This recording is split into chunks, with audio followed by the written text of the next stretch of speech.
Salamat sa Diyos. Malaking bagay na yan. Yung sa iklog nyo, lumambot. Sabi mo kanina lumambot. Yung paa mo, gumaang. At nakakalakad ka na. Wala nang minutes. Ilang beses ka na bumaba. At nakakatayo ka ng biglaan. So, tumayo ka nga tayo ng biglaan. Umupo ka nga, dahan-dahan. Tapos dahan-dahan ka tumayo. Dahan-dahan lang. Hindi mahirap. Hindi, mabilis nga okay ka na. Hindi na natin pwedeng gawin second, part 2 yung video ni tatay mo. Kasi, alam mo naman, may sakit talaga siya sa puso Nakita mo naman kanina, baka munti pang mag-shutdown. Pero may gagawin akong taktika sa kanya, hindi ko na lang ipapakita. Salamat sa Diyos, ha. Tapon, alam ko na, hindi siya kinukulang. Masamang espiritu, kulay itim. Aray, masakit. Ubos! Huwag ka nang papasok sa loob ng katawan yan. Tanggalin mo lahat. Aray, masakit. Kita mo, sobrang init sa masakit sa papel. Aray! Papel lang ito. Ang masakit nga. Kalas! Gusto mo mawalan ng visa yan, bitawan mo yung kamay ng tatay mo. Huwag mong ididilat yung mga mata niya. Ay, mata mo. Bitawan mo yung kamay niya. Tingnan mo, ha? O, di ba walang power? O, wala, di ba? O, wala. Hawa kami kamay niya. Masakit po, mama, masakit po. Huwag mong isipin masakit. Wala sakit yung papel na niya. Kalasin mo yung sakit ng niya. Okay. Magkaroon ulit power, Tago mo yan. Lahat ng sakit niya. Hindi isipin sakit-sakit. Mas masakit yung kanina sa tatay mo yung part 1. Hindi niya kakayanin. Hindi yan kinukulam.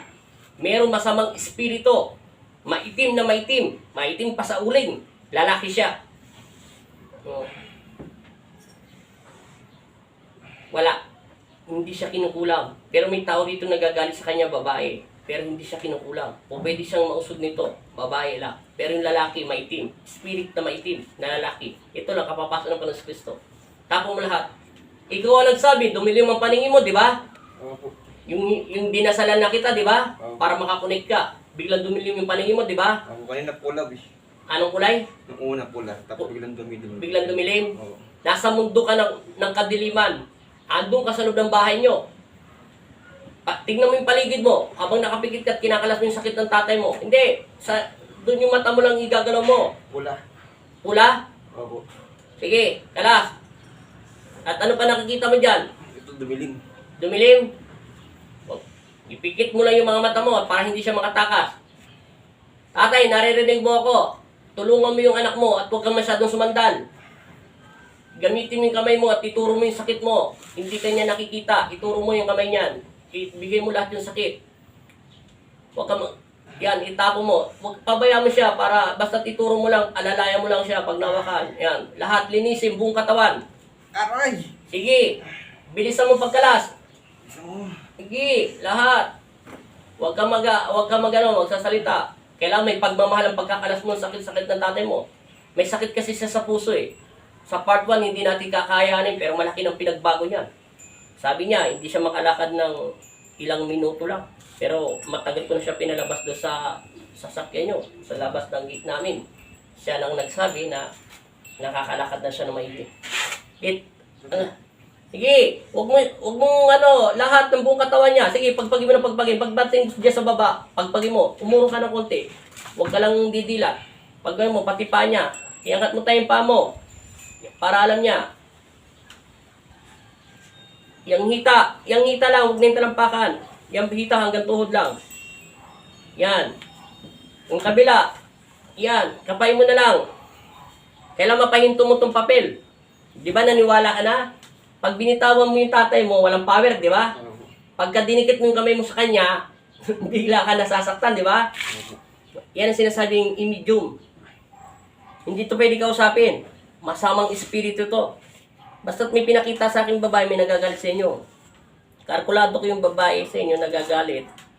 Ang buhok niya yung mga alanganin sa dibdib ko Pero may mga edad nito siguro nasa 50 pataas. No, medyo payat lang siya. Hindi naman payat, katamtaman lang. Tapos, ang nauna ay maitim. Spirit. May masamang espiritu nasa loob ng tahanan nyo.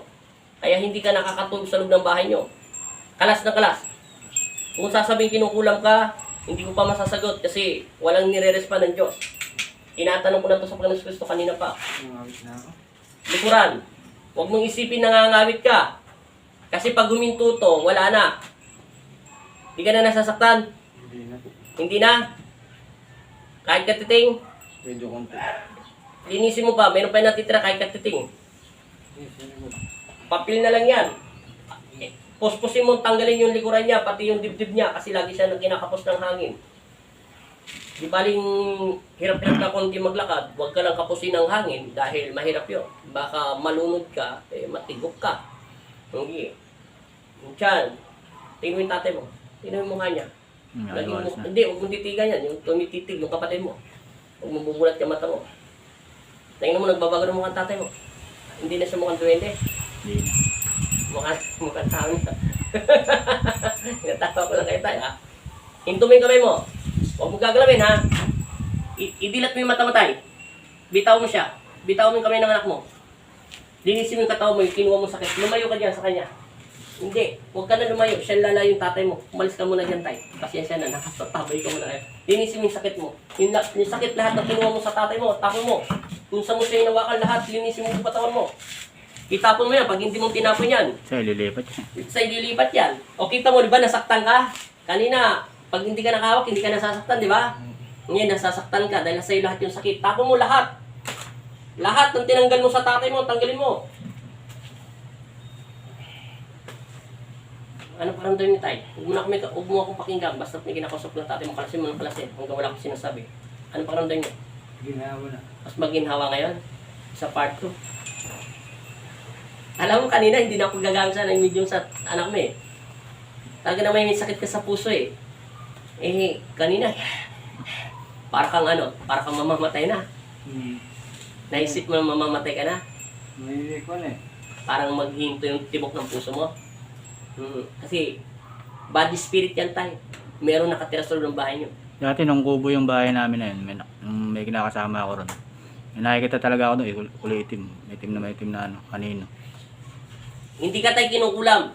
Maniwala ka sa akin.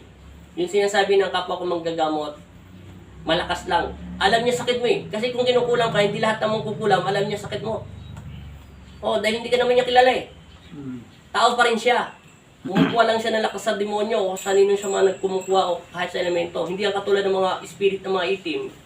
Mga maitim na anak mo yung nagsasabi, meron siya dating Nakita rin po. nakikita doon at saka yung asawa niya dati o ang girlfriend niya dati nakakita. May nakatira doon sa loob ng bahay niyo. Pinapasukan ka niya. Di ba kanina tinatamaan siya ng camera, mukha siyang duwending maitim? Pero hindi siya duwende tayo. Kasasabi lang ng Diyos. Hindi, huwag mo nang isipin yung nasa isip mo na kinukulam ka. Dito mabubunyag talaga. Hindi ka kinukulam. Pero may babae lang na inggit sa'yo, nagagalit. Pero may edad na to. Pero yung galit niya parang kusog lang. Pero automatically, hindi kanya. Ang pinsala, ang nakakapinsala sa yung maitim na lalaki. Maitim. Binibigyan niya lahat ng sakit na katawan mo. Naalala ko yung ano. Ano pakiramdam mo? Malamig, mainit na. Wala na? Kaya nakalibutan ako. Ngayon, wala na. Wala na may ipig. Wala na. Wala nang kilawot, wala na rin sakit. Sabihin mo in Jesus' name. In Jesus' name. Amen. Pagpag mo to.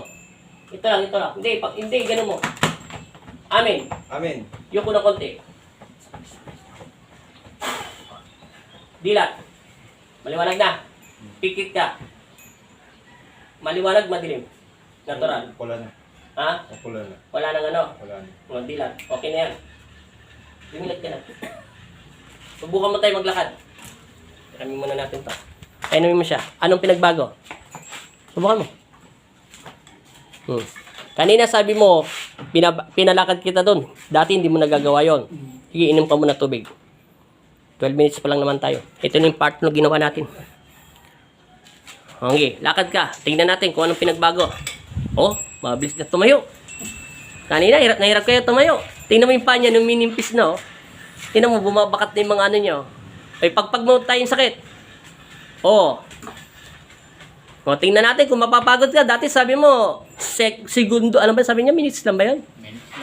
Minutes lang, no? Hinihingal na. So, nagsabi niya, minutes lang, ha? Kung naman tayo magkakilala. Pero ilang beses na siya dyan naglalakad kanina pa, eh. Hindi na pa siya hinihingal, eh. Ano pakiramdam, tay? Papasok lang, hinihingal. Oo, kanina nga, mayroon akong kuha kanina sa kanya. Sabi niya, hindi ko napansin yung paa niya kasi kanina yun, na malaki. Kasi nakita ko siya doon sa pagpasok. Yung sa bintana namin, nakikita ko kayo, pero hindi niyo ako nakita. Ano pakiramdam niyo, tay? Ako na. Okay na? Yung puso niyo, Yung puso ko lang talaga pagka medyo nahirapan. nag-i-spot. Pero hindi nakatulog kanina. Kasi kanina, meron siya nilagay sa puso mo. Pero hindi ko na ito ipapakita sa camera. Meron akong gagawin technique dyan. Ha? Tinuro ko na sa inyo pagsoba. Pantay-pantay na yan. Salamat sa Diyos. Malaking bagay na yan. Yung sa iklog nyo, lumambot. Sabi mo kanina lumambot. Yung paa mo, gumaang. At nakakalakad ka na. Wala nang minutes. Ilang beses ka na bumaba. At nakakatayo ka ng biglaan. So, tumayo ka nga tayo ng biglaan. Umupo ka nga, dahan-dahan. Tapos dahan-dahan ka tumayo. Dahan-dahan lang. Hindi mahirap. Hindi, mabilis nga Okay na, okay ka na. Hindi na natin pwedeng gawin second, part 2 yung video ni tatay mo. Kasi, alam mo naman, may sakit talaga siya sa puso Nakita mo naman kanina, baka munti pang mag-shutdown. Pero may gagawin akong taktika sa kanya, hindi ko na lang ipapakita. Salamat sa Diyos, ha.